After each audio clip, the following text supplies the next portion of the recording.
Hey guys, good afternoon to everyone. It is John C. Morley here, serial entrepreneur.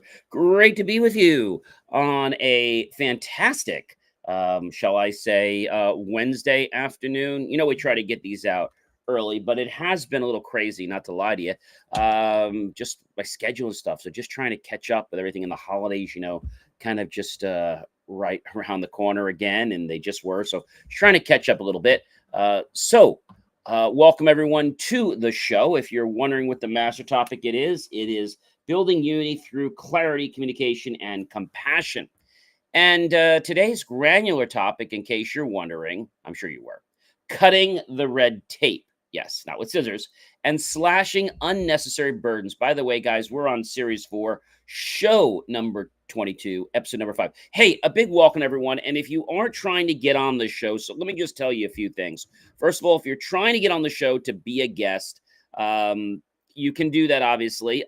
But we do have some requirements. One is this is not a sales show. Number two, I want to let you know that you need to watch at least one or two of these episodes in its entirety. And, if you're trying to pitch my team or myself, we're going to require you to have a pre-chat with one of us. Now, that's not your PR person or your friend or your relative. That's you attending. And we'll let you know at the end of that pre-chat whether we think you're somebody that is going to be on our show or not. All right, everyone, welcome, welcome, welcome, and welcome, everyone. It's so great to have you here. So let's dive into something I think that's pretty important, and that's our show. Oh, by the way, before we get started, maybe you're a little bit hungry, maybe you're thirsty. So why not head out to your kitchen and grab something hot, something cold, or maybe it's something sweet, something sour, something tart, healthy or not. That choice is totally up to you, my friends. Again, I am Mr. John C. Morley here, serial entrepreneur. No ordinary voice behind the mic, as you guys know by now. An engineer, national podcast host, podcast coach, professional video producer, and I bring a rare blend of technical precision and knowledge and creative vision and a heartfelt purpose to podcasting and media. With decades of experience across industries and platforms, I've dedicated my life to helping others unlock their true passions, whether it's in business, leadership, or just personal growth. My podcast, Inspirations for Your Life, one of several, isn't just about talking, it's about transforming your life. So when I speak, I deliver wisdom and warmth and strategy with soul and insights that are, well, let's say, bound to get you to take action. Now, I can lead you to any wonderful water place, but I'm not going to make you drink it, nor am I going to force you to drink that water. You need to be motivated to do that yourself. And remember, if your why is not loud enough, well, guess what? Then you don't have a strong enough reason to do what you want to do. All right. So, what if I told you guys that gratitude could reshape governments? It could boost economies and ignite innovation. You'd be like, you're crazy. No. In this powerful, dynamic episode of Inspirations for Your Life, I'm going to unpack how gratitude isn't just an emotion, it's a true, powerful force for systematic change. As we tackle together the hot button topics like government outreach and economic efficiencies, you're going to discover how gratitude based leadership offers a fresh path forward. And this episode's going to blend policy wisdom, entrepreneurial insight, and practical transformation, all through the lens of gratitude. Get ready, everyone, to challenge your assumptions and explore how appreciation and purpose can, let's say, combine together to drive modern governance and collaboration, and of course, social progression to give you the success that you've been waiting on the bench your whole life for. Well, number one is government outreach. When governments forget they serve the people, they risk crossing the line from protection to control. Okay? Gratitude is a compass that keeps leaders grounded in service. It's a mindset that acknowledges the freedoms granted by citizens and reminds officials that authority is temporary and earned. And remember, we're here because of the Constitution.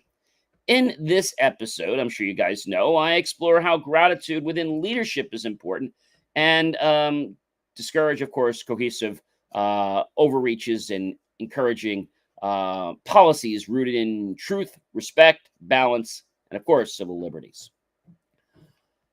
I'm a grateful leader, and I understand that power without empathy leads to oppression, not progress. And I have to tell you something.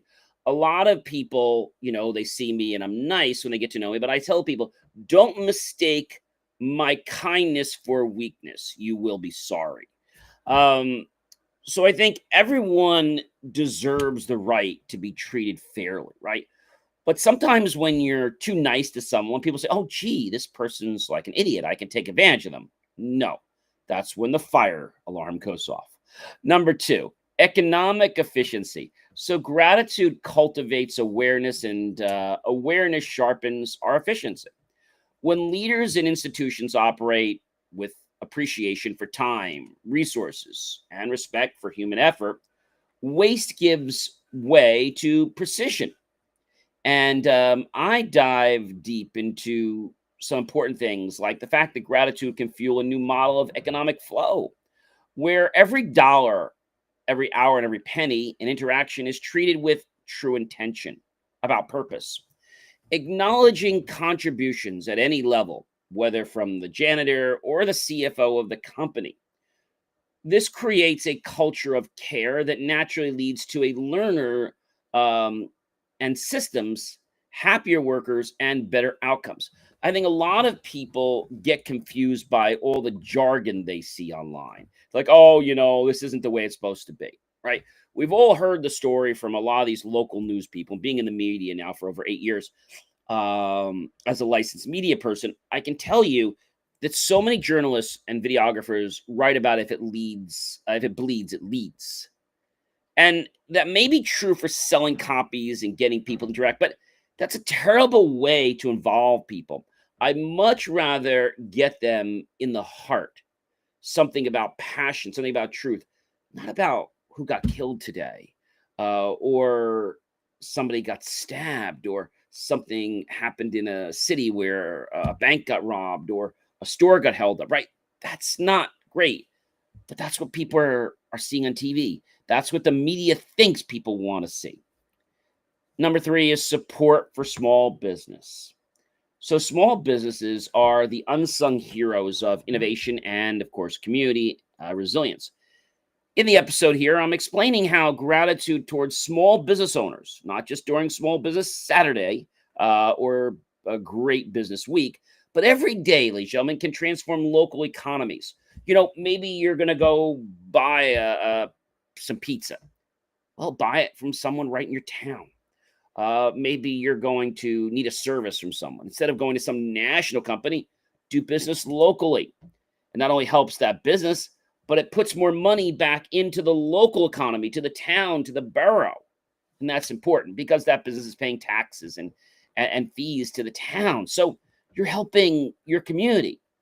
From reducing, ladies and gentlemen, the red tape to actively promoting small business voices in legislation, gratitude drives systems that honor entrepreneurship. And when leaders recognize the gift and the grind of small business life, they create economic landscapes where independence thrives and creativity explodes. I think a lot of people don't realize that they have the power to do this right in their own backyard, right in their own office building. They think they need to be a multi-billion-dollar corporation, but you don't need to be. You just need to be grateful for what you have. Might not be what you want exactly, but be grateful for it. Even if you're having a glass of water, be grateful for that glass of water or that bottle of water you're having, right? Everything. Your breath. I mean, I could go through a whole thing. So there's something I talked about a while back. It's called John's Alphabet of Gratitude. And the way it works is when I get up in the morning, whether you're taking my watch, putting my watch back on, or at night. So I'll think of two or three things, but I won't just think about them. I'll feel them and be grateful for them. So feeling does something. Number four, guys, modernization push. True modernization is more than digital dashboards and artificial intelligence. It's a mindset. So understanding the gratitude for legacy systems and those who built them can truly help and guide us smoother through the transitions we're going to hit and those obstacles into pure innovation. When people feel their history is respected, they're more open to change. Gratitude empowers teams to take risks without fear and adopt new technologies with confidence. It creates a foundation where modernization isn't disruptive, it's embraced because it's built on respect, recognition, integrity, and readiness to act. And a lot of people say, well, I don't want to do that because it's not quick. You see, there's short term gratification. That's when we do something and we get a benefit immediately. But then the emotions and the feelings from it, they kind of like fleet even before the act is completed. However, if we do something for long term gratification, it's slower to obtain, the feeling builds, and even when it's over, we're still like celebrating it. Okay. Accountability and transparency are two of my favorite things in life. Gratitude makes it easier to admit mistakes and course correct without any kind of shame. Leaders who appreciate the trust placed in them are more likely to be transparent, more willing to listen, more accountable, and understanding that grateful leadership changes the tone from secrecy to sincerity. It inspires teams and governments to create systems where honesty is expected, not feared, and it always thrives. What we're understanding here is that learning about appreciation enhances credibility. It builds lasting trust and brings clarity to even the messiest operations. So you've all had challenges before. I don't care if it's in a business, I don't care if it's in a relationship or some other endeavor that you're part of. People are human. People have feelings. People get frustrated when things don't work in their business. And sometimes they come out with this attitude. And the attitude really has no basis for anything. But they feel that because that's how they are, they just want to outburst. It's not the right thing. Number 6, guys, public-private collaboration. I think this is something that a lot of people don't get today, but it's something I want to share with you. And the reason I want to share it with you is because when we take the public world and we take the private world and we marry them together, we get something amazing. So let's imagine a world for a moment where the private and the public sectors truly worked hand in hand. Is that in like some Disney book? No. Not out of obligation, but out of mutual respect and integrity. Gratitude is the missing bridge. So understanding the appreciation between industries, governments, encourages true, authentic partnerships that benefit everyone when public servants respect, okay, innovation, and entrepreneurs appreciate public investments, walls come down, bridges get built, gratitude cultivates a shared vision where ego takes a back seat to purpose and solutions get built faster, better, with more heart and passion in worlds that embrace diversity and creativity and all kinds of ethnic diversities. But so many people are just focused about what they're getting now. They're focused about what's happening. And maybe you think this is the way it has to be because that's how everyone else has told you, but that doesn't mean it's right, guys. It does not mean it's right. And so I want to challenge all of you right now. I want to ask you right now, if I asked you to, let's say, do one thing in your life or celebrate one thing in your life that's about gratitude, what would you be grateful for? If I asked you to name 5 things right off the bat. So I'll just tell you right now, I'm alive. So grateful to be alive and breathing. Number 2, I am so grateful to be able to be here on this podcast. Now, it's not the studio that I have envisioned yet, but I'm grateful for what I have right now. I'm grateful for all the fans. I'm grateful for all the likes, the loves, the supports, the shares. I'm grateful for the fact that I'm privileged to be back in school again and now studying for my engineering, going to my master's, then my PhD. I'm grateful for that. I'm grateful that I keep getting the energy to do these things. What else am I grateful for? I'm grateful for the clothes I'm wearing. I am grateful for the lunch I had today, right? I'm grateful for the amazing voice I have. So when we start being grateful for these little things, more things in our life show up that we can be grateful for, right? Let's look at the world with a glass half filled instead of half empty, right? I was talking to a client of mine the other day, and we were talking about why this person's not getting the job. And I said, I'm going to tell you why you're not getting the job, but you're not going to like my answer. Well, tell me. So the answer is you. It's your attitude. It's your voice. It's the way you're sitting. I mean, you can't slump when you're on an interview, right? You have to be upright like this, right? So, well, John, when I get the job, well, no, you can't be that way after you get something. You have to be that way now. You have to live your life as the feeling of the wish fulfilled. Neville Goddard. So now what I want to do is I want to give you some personal stories to hit home about each of these points. Okay. And the reason I want to do that is because I feel it will cement and make what I'm talking about today more concrete in your mind. And when it becomes more concrete, you can own it. A recent professor whose class I'm in right now, who's also a doctor and has several degrees, said to me, John, you don't need to memorize everything. I don't. No, you don't need to memorize everything. But what you do need to do is you need to understand where things are and how to find these things. Okay. If you can do that, then you'll be fine. No one expects you to memorize everything in life. Okay. And if you get classes like that, I don't want to say they're a waste of time, but if you need something in the field, you're going to go research it, right? Of course, the most important thing is you understanding that you have the wherewithal, the resources to do these things. Like right now, I'm going to go grab myself a sip of water. A little more than a sip, maybe a few gulps. So I think when we start to embrace life, looking for the positive linings instead of looking for, oh my gosh, what's wrong? I'll give you for example. So I was doing I'll call it heart surgery, but not really. We're replacing a server for a medium organization. And you might think that's pretty easy, and it is, but there's a lot that can go wrong. And there's a lot of planning you have to do. And there's always some things that are going to glitch a little bit.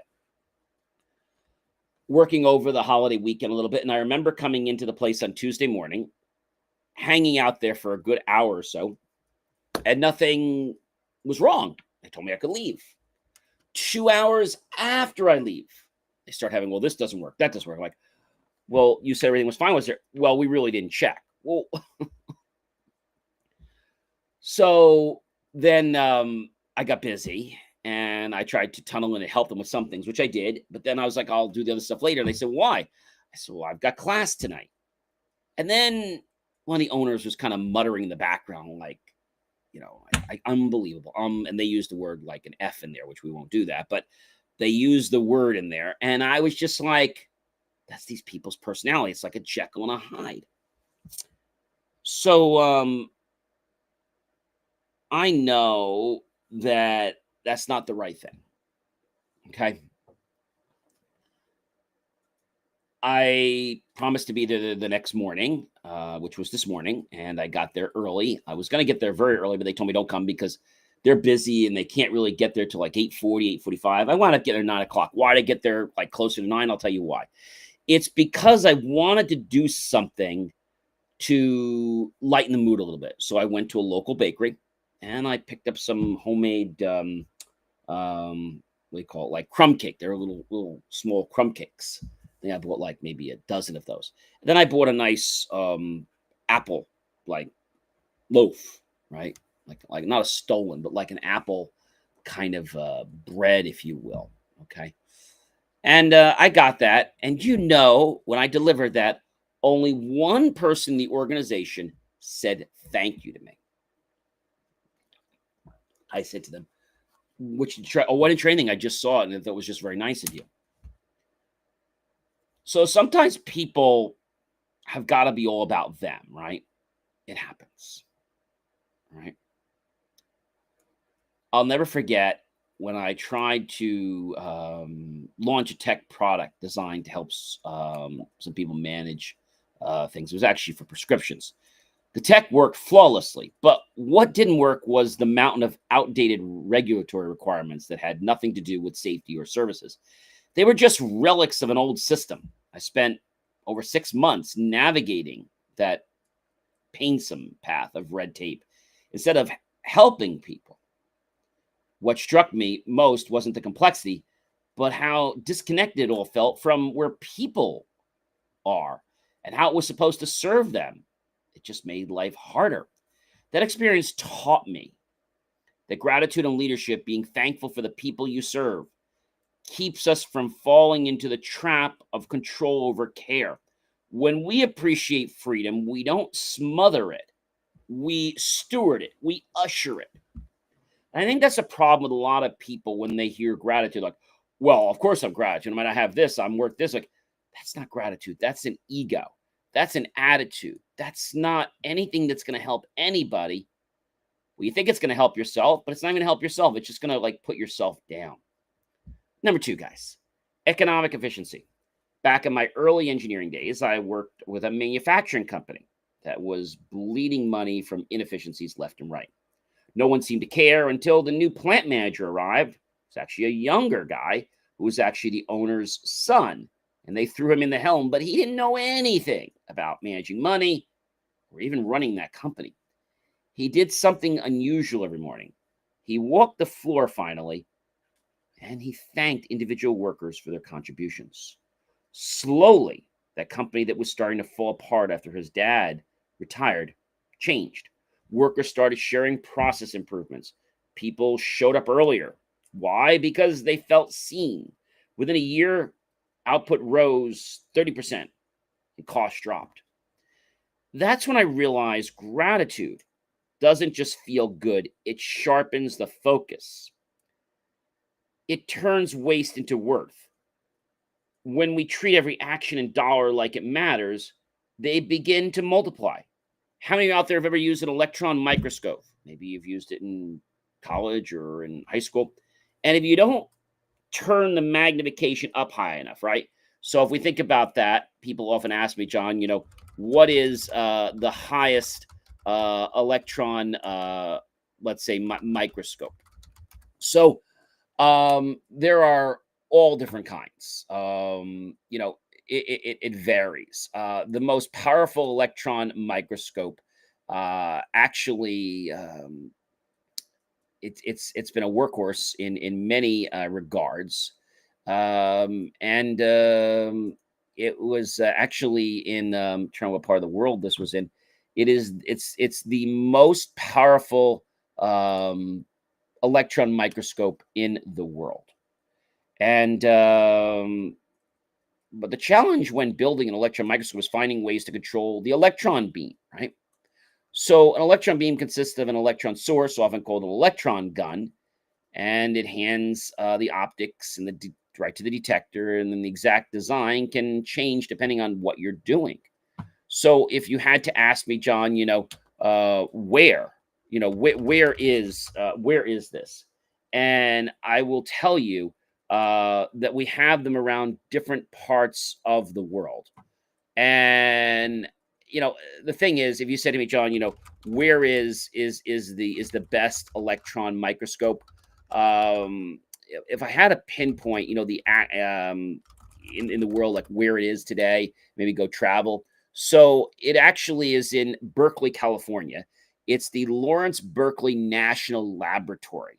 And it's the world's most powerful transmission electron microscope, capable of producing images with half angstrom resolution, half a 10 billionth of a meter, less than the diameter of a single hydrogen atom, to give you an example. And it's been installed at the Department of Energy's National Center for Electron Microscopy. So when we think about this and we think about the fact that, we want to be efficient, but if we don't use the right thing and we don't know how to magnify something, all we get is a magnified complication. We get a magnified mess. So there's a science to that. Support for small business. When I started my first business, I was a guy with a vision, my computer, and not too much else, and the passion to go forward. After many hours and many trials and tribulations, I said, you know what? I can actually help people. I remember that something called the Modernization Push. I once consulted for a government agency. Won't probably do that again. They were using a technology. I can't tell you 100% because I had a non-disclosure. I think it's still in effect for a few years. But they were designing this system to help with transportation. Now, not directly, but some of the systems that would be responsible for allowing transportation. You probably could think about that. And it was between like New York and New Jersey and things like that. So I remember working with, but I also remember how this organization like brought me there to consult, and they weren't nice to me. And I realized that they were just hoping I was going to solve something, and then they were just going to tell me they didn't need me anymore. They were just very unwelcoming, and they were upset that I wasn't just divulging the answer. Well, at the end, when I got a little tired and I planned on packing it in anyway, I said, you know what? I'm going to go take a look at this thing and see if I can solve it. And they probably won't say thank you to me, but I'm just going to do it for the heck of it. Number 5, accountability and transparency. Years ago, I made a major production error that cost a client some money. My gut said to deflect, but my heart said own it. So I called the client and I told them what happened. When I figured that out and they appreciated my honesty, I built a bond of trust that you could never pay for. Number 6, public and private collaborations. A few years ago, I worked on a smart city initiative where local governments and tech startups were butting heads constantly. Nothing moved. Then we shift to a dynamic. At the next meeting, instead of pushing agendas, well, we listened. We shared stories. And we started talking about what we cared about, the city, what our parents taught us, what kept us up at night. It humanized everyone. Engineers cried, officials listened, real collaboration began, and it continued even outside the meetings. It wasn't a checkbox. It was a shared mission, and we all became part of it. We could feel it. That's what gratitude does, Lachelle. And it reminds us that behind every title, every door, every tiny molecule was a person that made that possible. And when we appreciate each other's intentions and innovations, we stop fighting and we start building together. When gratitude becomes the guiding force, not just in our personal lives, but in our government's business and innovations, guess what?